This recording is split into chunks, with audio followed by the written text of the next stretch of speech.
It all started on an ordinary afternoon at the mall, a day that would change everything for Jamal, a 16-year-old who was simply there to pick up a pair of sneakers with his friends. But what should have been a quick stop turned into a moment of humiliation he'd never forget. As he browsed the shelves, a stern voice cut through the air. "Hey you, empty your pockets." Jamal turned to see a security guard glaring at him, his hand resting on his belt as if preparing for trouble. The accusation hit hard. The guard claimed Jamal was stealing. The store went silent. Shoppers stared. Jamal froze, unsure of what to do. He knew he hadn't taken anything, but how could he prove it? The guard didn't care about explanations. He saw what he wanted to see. To him, Jamal was just another kid trying to cause trouble. But what the guard didn't know was that Jamal wasn't just any kid. His father was someone powerful, someone connected, and someone who would not let this go unnoticed. As the situation escalated, Jamal's friends pulled out their phones to record, and one call was all it took to bring his father into the picture. What happened next? You won't believe it. The tension in the store was unbearable. Jamal stood there, confused and frustrated, as the security guard demanded answers he didn't have to give. His friends kept recording, their phones capturing every word, every glare, and every insult. People whispered among themselves, some watching with curiosity, others with pity. But no one stepped in. Jamal kept his cool, refusing to let anger take over. He knew better than to raise his voice. His dad had always taught him that. But who was Jamal's dad? That was the part the security guard had no clue about. To the guard, Jamal was just another face in the crowd, but to those who knew his family, he was much more than that. His father was a well-known figure in the community, someone respected, someone with influence. Jamal had grown up watching his dad fight for justice, for fairness, and for the dignity of others, and now that very lesson was being tested. As the minutes ticked by, Jamal reached for his phone. His hands trembled slightly, not out of fear, but out of determination. He dialed a number he rarely called, knowing that once his dad picked up, things would take a dramatic turn. The guard had no idea what was coming. Jamal's call was brief, just a few calm words to his father explaining the situation.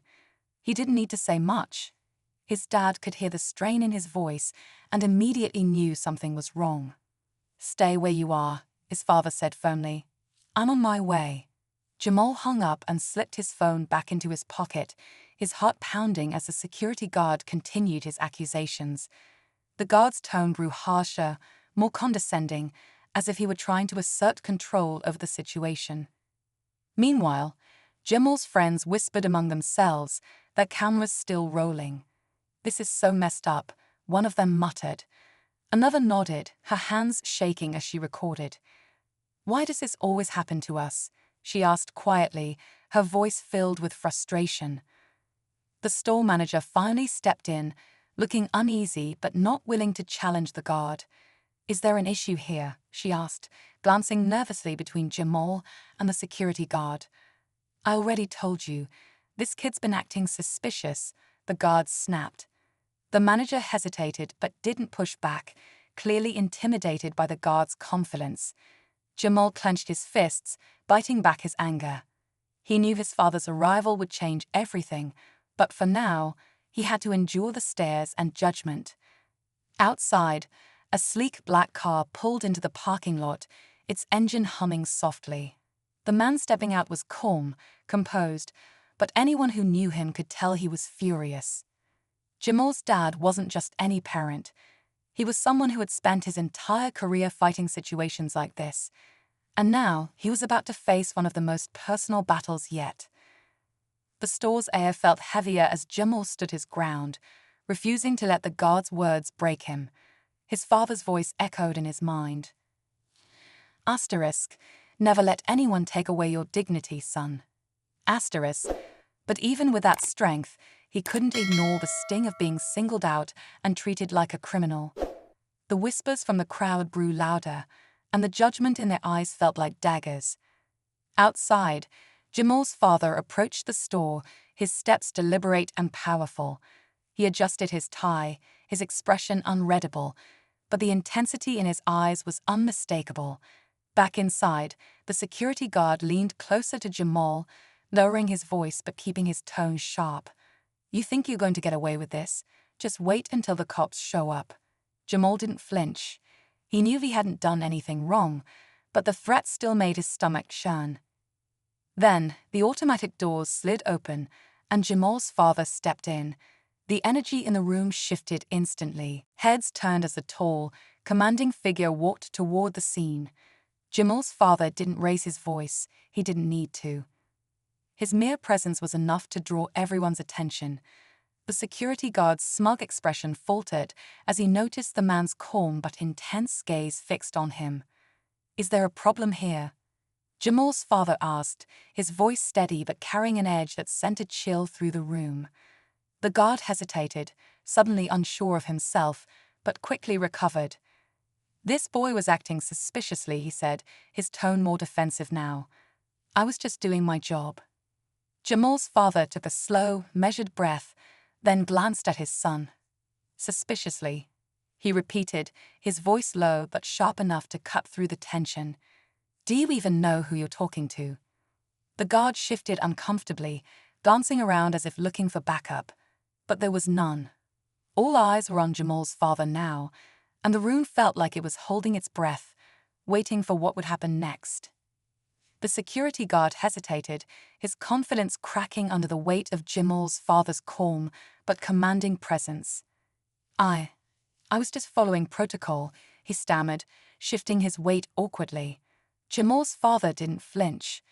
He tilted his head slightly, his eyes narrowing as he scanned the guard, sizing him up without saying a word. The silence stretched, thick and uncomfortable, until the guard broke it. "If he didn't do anything, then he shouldn't have a problem showing what's in his pockets," the guard muttered, trying to regain control. But before Jamal or his father could respond, another voice cut through the tension, a woman's voice, sharp and clear. "Excuse me, I've been standing here the whole time, and this young man hasn't done anything wrong." Everyone turned to see an older woman stepping forward from the crowd, clutching her shopping bag tightly. "You've been harassing him for no reason," she added, her voice growing stronger. The guard's face turned red as he glared at her. "Ma'am, this is none of your business," he snapped, but the woman stood her ground. "Oh, it is asterisk my business when I see someone abusing their authority," she shot back. Just then, one of Jamal's friends whispered, "Yo, look at the cameras." Jamal's father turned his head slightly, following his gaze. Mounted above the aisles, the store's security cameras blinked silently. Jamal's father's jaw tightened. "So, there's footage," he said, his voice steady but laced with steel. "Let's review it. Right now." The guard's confidence shattered completely. That's not necessary," he mumbled, stepping back. But Jamal's father was already walking toward the store manager, who now looked more nervous than ever. "Bring out the footage," he demanded, his voice calm, but leaving no room for argument. As the manager fumbled with her keys and led them toward the back office, Jamal glanced at his dad. "What if they delete it?" he asked quietly. His father placed a reassuring hand on his shoulder. "If they try, it'll only make things worse for them." But as they reached the office, another store employee rushed in, her face pale. "There's something you need to see," she said, her voice trembling. She held up her phone, showing a video someone had just posted online. It was the incident, recorded from a different angle, and it had already gone viral.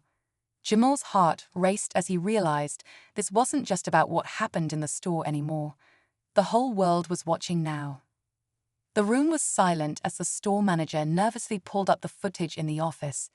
Jamal, his father, and the security guard stood behind her, watching the screen. The video clearly showed Jamal browsing the shelves, his hands in plain view the entire time. There was no suspicious behavior, no attempt to steal, just a teenager minding his own business. The guard's face grew pale as the truth unfolded in front of him. Jamal's father crossed his arms and turned to the guard. "Care to explain what part of this looks suspicious?" he asked, his voice steady but laced with disappointment. The guard stammered, searching for an excuse, but there was none. The evidence was undeniable.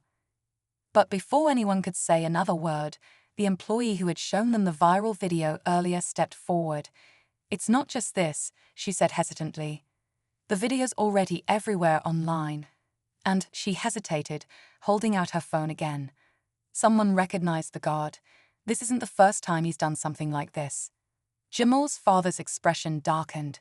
"What do you mean?" he asked sharply. The employee swallowed hard. "There are comments from people claiming he's targeted others, mostly young black shoppers." The room went still as the weight of her words sank in. The guard's mouth opened, but no sound came out. His attempt to intimidate Jamal had backfired spectacularly, and now his actions were under a spotlight he couldn't escape. I didn't mean," he began, but Jamal's father held up a hand to stop him. "Save it," he said coldly. The manager, realizing the severity of the situation, turned to Jamal and his father. "We'll take immediate action," she said, her voice shaky. "This is unacceptable. I'll personally ensure this is addressed." As they left the office, the crowd outside had grown. People were talking, pointing, and holding their phones, their faces reflecting a mix of outrage and support. Jamal's father placed a hand on his shoulder and leaned in. "You handled yourself with dignity today," he said quietly. Jamal nodded, feeling a mix of relief and exhaustion. But just as they were about to leave, a voice called out. "Wait." It was the older woman who had spoken up earlier. She approached Jamal and his father, holding out a business card. "I work with a local news outlet," she said. "I'd like to help share your story, and not just this moment, but the bigger picture. People need to see this for what it is." Jamal looked at his dad, who gave him a small nod. Taking the card, Jamal felt a new sense of purpose. This wasn't just about him anymore. It was about making sure no one else would have to go through what he did. As they walked out of the store, the viral video continued to spread, sparking a conversation far bigger than anyone had expected. As Jamal and his father left the store, the crowd parted to let them through. Strangers gave Jamal nods of encouragement, some even applauding his calm and resilience. For the first time that day, Jamal felt like he could breathe again. He glanced at his dad, who walked beside him, calm as ever. "What happens now?" Jamal asked quietly. His father looked at him and said, "Now, we make sure this doesn't happen to someone else." The video continued to gain traction online, sparking discussions about bias, accountability, and justice. Local news outlets picked up the story, featuring interviews with Jamal, his father, and even the bystanders who had spoken out. The security guard was swiftly terminated from his position, and the store released a public apology, promising to implement better training for their staff. But for Jamal, it wasn't just about what had happened to him. It was about what could change because of it. Inspired by the attention his story had received, he worked with his father to organize a community forum, inviting local leaders, activists, and residents to talk openly about racial profiling and how to prevent it. The woman from the store, who had initially spoken up for him, became a key ally, helping to spread the word and amplify the message. In the end, Jamal realized something important. What had started as a moment of humiliation had turned into a catalyst for change. And while the experience had been painful, it gave him a platform to make a difference, not just for himself, but for others who might face the same injustice. As he stood at the forum, looking out at the diverse crowd that had gathered to listen, Jamal felt a sense of hope he hadn't expected. This was just the beginning.